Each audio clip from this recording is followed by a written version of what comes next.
Now friends, welcome back to another episode of Generation Tech. My name is Alan, and yes, I'm still here, I'm still fighting COVID. It's definitely not a very easy illness, but hopefully things are improving. As a society, we typically judge an individual by their actions. Sure, some Marxist crazy on the internet do judge individuals by their thoughts, but it's pretty difficult to judge someone by their thoughts without using the force or maybe a massive amount of LSD. Joking. That's either a Stranger Things reference or a Manson reference. You decide which. So thought crime aside, we generally judge people by their actions, and the rational side of me also believes that we should judge the results of an individual's actions as well. The captain who accidentally crashes a ship into an iceberg still is somewhat responsible for the deaths of all those passengers. It's with this view I also look at the Jedi Order, an organization that was tasked with basically guarding the galaxy and its many institutions from tyranny and the dark side. Not only did it completely fail to do so, but their actions also directly led to the ascension of Chancellor Palpatine and the rise of the Empire. But of course, the actions of a group does not define the individual actions of each member of that group. And so instead of just bashing the Jedi Order and talking about all the problems they've caused in the Star Wars universe, today I want to talk about 4 individual Jedi who really went a long way to redeeming the Jedi Order's actions through their own actions.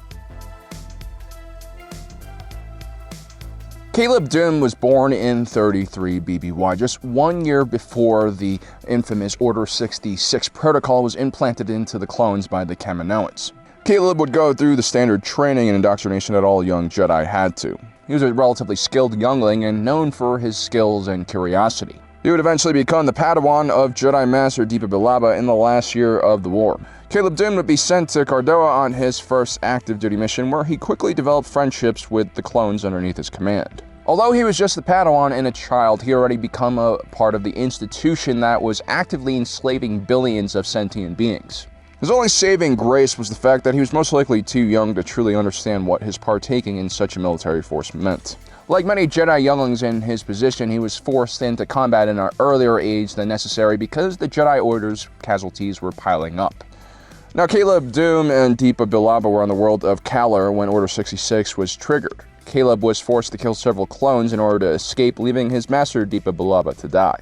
Caleb Dume would ultimately sever all ties to the Jedi Order and change his name to KANAN JARRUS. He would keep a low profile and find his way to adulthood, working several odd jobs and learning the noble professions of thievery and smuggling.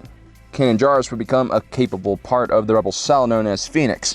While on a mission to the Silo system to recover information on hidden stockpiles of munitions, his team encounters a Clone War-era ATTE walker piloted by 3 old clones. KANAN, having had terrible memories of the clones' betrayal, was quick to jump to conclusions, causing a momentary standoff. Fortunately, cooler heads prevailed, and once the clones realized that the Phoenix cell had been sent by a mutual acquaintance, the team was welcomed on board of their walker, even the Jedi. The clones on board had all removed their inhibitor chips and skipped out on Order 66. Unfortunately, one of them had warned the Empire of the rebel presence, and now a full Imperial armored squadron was on the way to apprehend them all. Phoenix Cell has the opportunity to escape on their shuttle, and the clones decide to stay behind and take out several AT-AT walkers all by themselves. It was a brave move, but ultimately the clones' old ATTE was completely outgunned. At the last minute, Jarrus decides to turn his shuttle around and aid the 3 elderly clones, saving their lives. The simple action does not wipe out the Jedi Order's participation in enslaving billions of sentient beings, but it is a good start.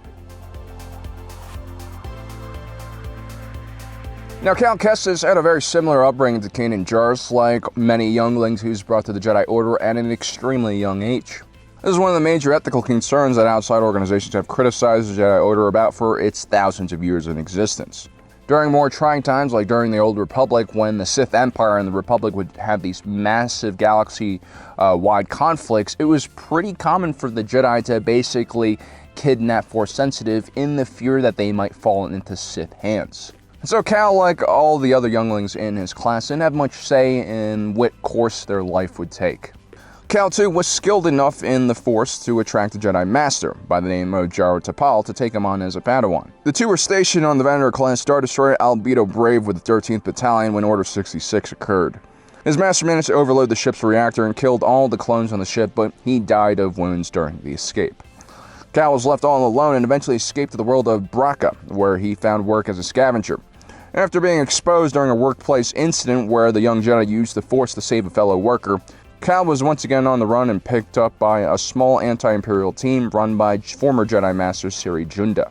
Now, this small team's goal was to find a Jedi holocron that had been used to collect information of all the Force-sensitive children in the galaxy.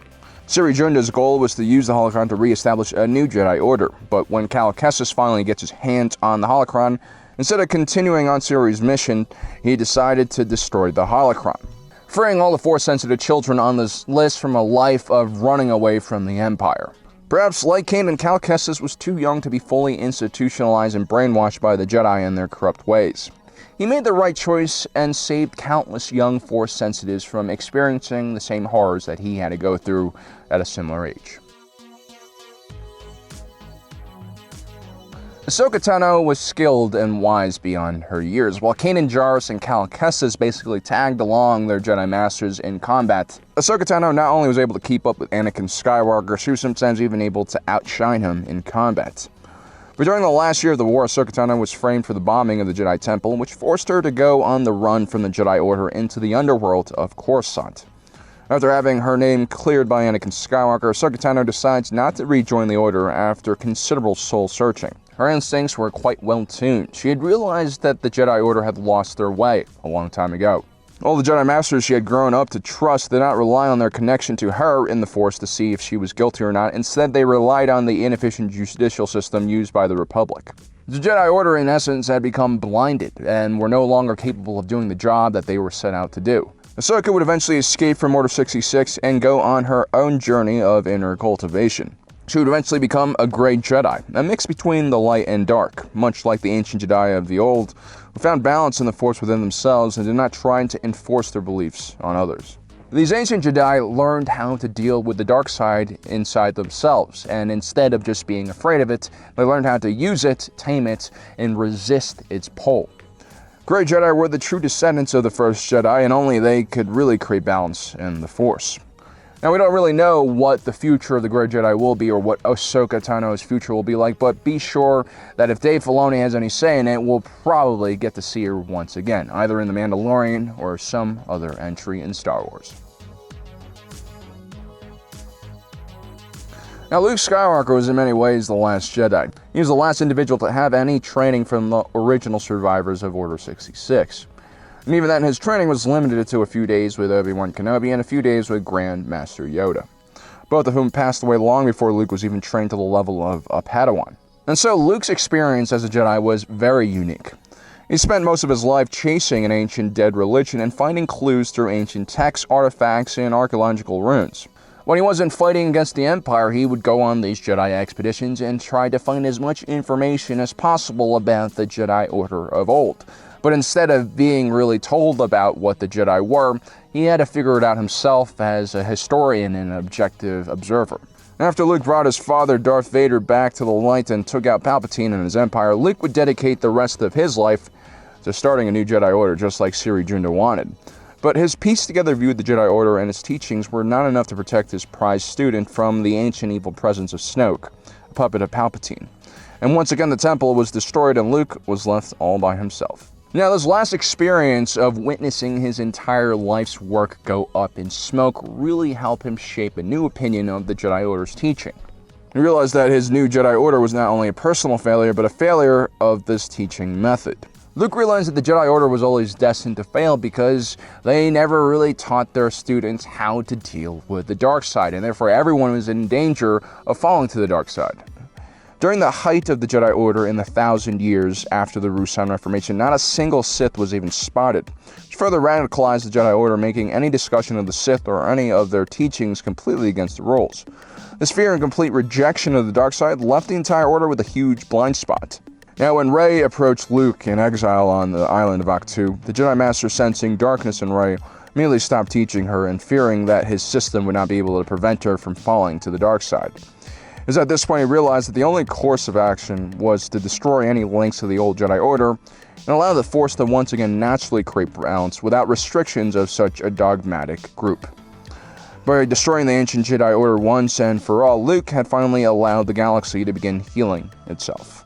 It's always a good idea to be wary of organizations that try to control the thoughts of its members or the thoughts of other individuals.